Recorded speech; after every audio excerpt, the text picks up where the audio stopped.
আমার বন্ধুগণ, দুনিয়ার জমিনে আমরা সকলে আল্লাহর জান্নাতের মধ্যে যাইতে চাই। কথা কোন ঠিক না ঠিক? এ বান্দা, দুনিয়ার জমিনের মধ্যে তো আমরা জান্নাত চাইতে চাই, কিন্তু জান্নাত যাওয়ার জন্য যে আমলগুলি দুনিয়ার বুকে করা লাগে, ওই আমল যদি করা না হয় তাহলে আমরা কেমন করে জান্নাতে যাব? কথা কোন ঠিক না ঠিক? এ বান্দা, দুনিয়ার জমিনে আমরা সকলে আল্লাহর জান্নাতের মধ্যে যাইতে চাই। কথা কোন ঠিক না ঠিক? এ বান্দা, আমার আল্লাহ এত সুন্দর করে জমিনের মধ্যে বলে দিলেন, দুনিয়ার জমিনের মধ্যে আমার বান্দাগুলিন পৃথিবীর জমিনের মধ্যে দুইটা আমল যদি করতে পারে, দুইটা বস্তু যদি করতে পারে, আমি আল্লাহ তাদেরকে এমন জান্নাত দান করব যে জান্নাতের তলদেশে আল্লাহ সুন্দর সুন্দর নদী নহর বানায়া দিছি। জোরে কোন সুবহানাল্লাহ। আমার আল্লাহ বলে, ওয়াবাশশিরিল্লাযীনা আমানু ওয়া আমিলুস সালিহাতি আন্না লাহুম জান্নাতিন তাজরি মিন তাহতিহাল আনহার। জোরে বলেন আল্লাহু আকবার। এ বান্দা,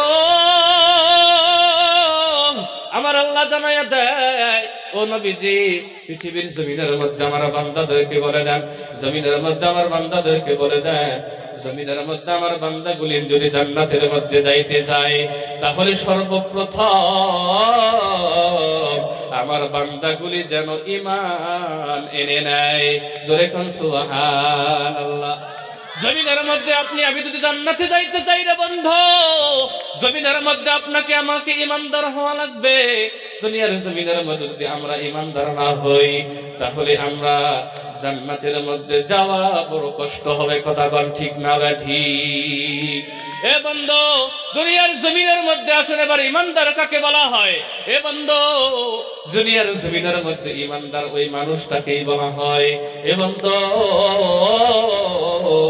আমার আল্লাহ এত সুন্দর করে কালামুল্লাহর মধ্যে জানায়া দিলেন, ইন্নামাল মুমিনুনা আল্লাযীনা ইযা যুকিরাল্লাহু ওয়াজিলাত কুলুবুহুম ওয়া ইযা তুলিয়াত আলাইহিম আয়াতুহু যাদাতুহুম ঈমানা।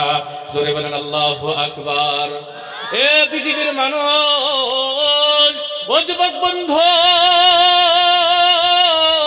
আমার আল্লাহ জানায়া দেয়, দুনিয়ার জমিনের মধ্যে ঈমানদার ব্যক্তি যারা, ঈমানদার ব্যক্তি ওই বান্দাদেরকেই বলা হবে। পৃথিবীর জমিনে যে বান্দাদের সামনে আল্লাহর কথা বলার সঙ্গে সঙ্গে তাদের আত্মা থরথর করে কেঁপে উঠবে। জোরে কোন সুবহানাল্লাহ। যদি পৃথিবীর জমিনে আপনি আমি ঈমানদার হই রে বন্ধু, আপনার আমার সামনে আল্লাহর কথা বলার সঙ্গে সঙ্গে আমাদের আত্মা থরথর করে কেঁপে উঠবে। আর যদি আত্মা থরথর করে না কাঁপে, দুনিয়ার জমিনের মধ্যে আমরা ঈমানদার হতে পারি না। এই কথা বলেন ঠিক না ঠিক?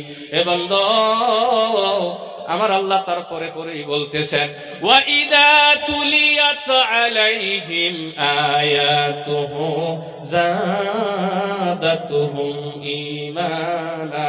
জোরে বলেন আল্লাহু আকবার।